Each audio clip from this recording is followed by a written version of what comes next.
D'évoquer ce soir la présence du Hezbollah sur le continent africain. Maya Kadra, bonsoir et merci d'être avec nous. Vous êtes enseignante, également journaliste franco-libanaise. Avec vous, nous allons tenter de comprendre quelles sont les ramifications et les canaux de financement du Hezbollah. Tout d'abord, dans quels pays africains le Hezbollah est-il implanté ? Alors, il faut savoir que le Hezbollah s'est implanté dans le continent africain à partir des années 80. Le XXe siècle, ça marque vraiment le début de l'émigration libanaise vers l'Afrique. C'était en 1910. C'était les premiers hommes libanais, des hommes d'affaires, des investisseurs qui sont arrivés. C'était des chrétiens.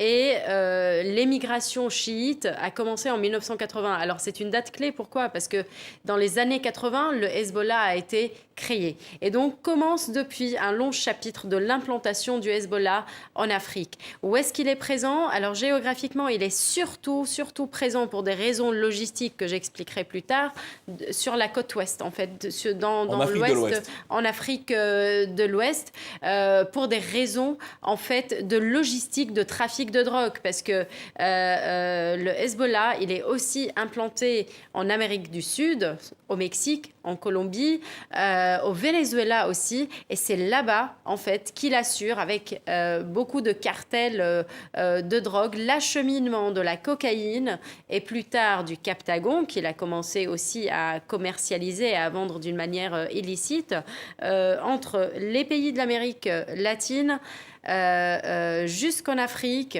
C'est des équipes vraiment du Hezbollah qui reçoivent les cargaisons dans l'Ouest, dans les pays d'Afrique de l'Ouest, pour les acheminer plus tard en Europe. Alors, donc vous voyez, c'est un point de chute pour leur trafic. Un point stratégique. Donc alors, on parle des membres du Hezbollah. Qui sont-ils précisément ? S'agit-il de membres de la diaspora libanaise, de militants ? Qui sont les personnels du Hezbollah présents en Afrique de l'Ouest ? Alors c'est très varié parce qu'il y a des membres de la diaspora libanaise qui sont issus de la communauté chiite et qui ont des affinités avec la milice chiite.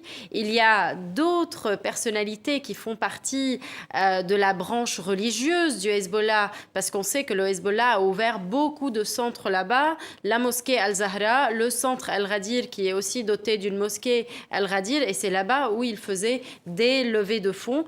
Également, le Hezbollah est présent d'une manière militaire là-bas, parce qu'on sait son implication auprès du Polisario dans le conflit du Sahara entre le Maroc et l'Algérie, et le Hezbollah et les forces Al-Quds des gardiens de la Révolution entraînaient eux-mêmes le Polisario pour faire ces guérillas. Alors, vous avez parlé tout à l'heure des circuits de la cocaïne et de la drogue en provenance d'Amérique latine. Alors, concrètement, comment est-ce que tous ces fonds alimentent le Hezbollah au Liban ?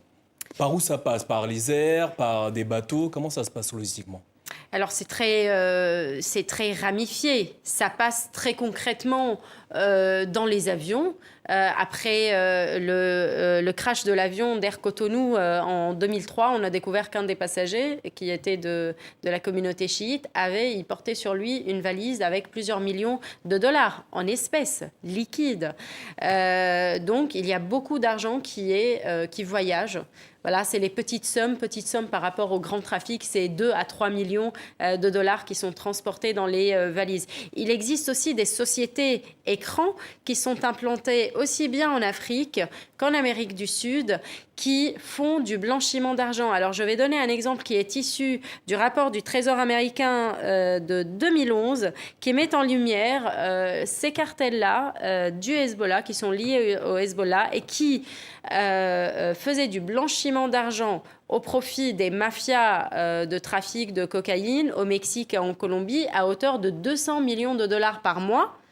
Et ils prenaient une commission qui va entre 8 et 14%.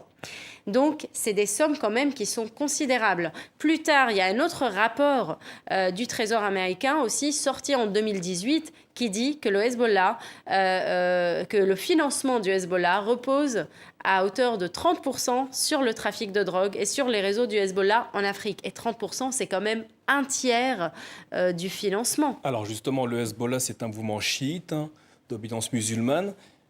Il se finance avec le trafic de drogue. N'est-il pas une forme de paradoxe là-dedans ?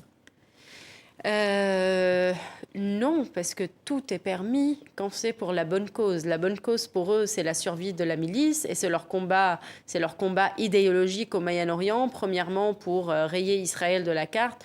Deuxièmement, c'est pour d'autres objectifs aussi qui sont aussi absurdes que contradictoires, à savoir seconder et apporter un soutien militaire à Bachar al-Assad en Syrie, aller s'entraîner auprès des Houthis, attaquer les civils libanais, fomenter des attentats politiques. On ne savait plus à quoi servait le Hezbollah à part terroriser et être vraiment dans les trafics de drogue, dans les attentats terroristes aussi. C'est une milice qui a commencé avec une idéologie religieuse obscurantiste, mais qui s'est terminée, ou bien qui a évolué dans le sens, ou bien dans un sens mafieux.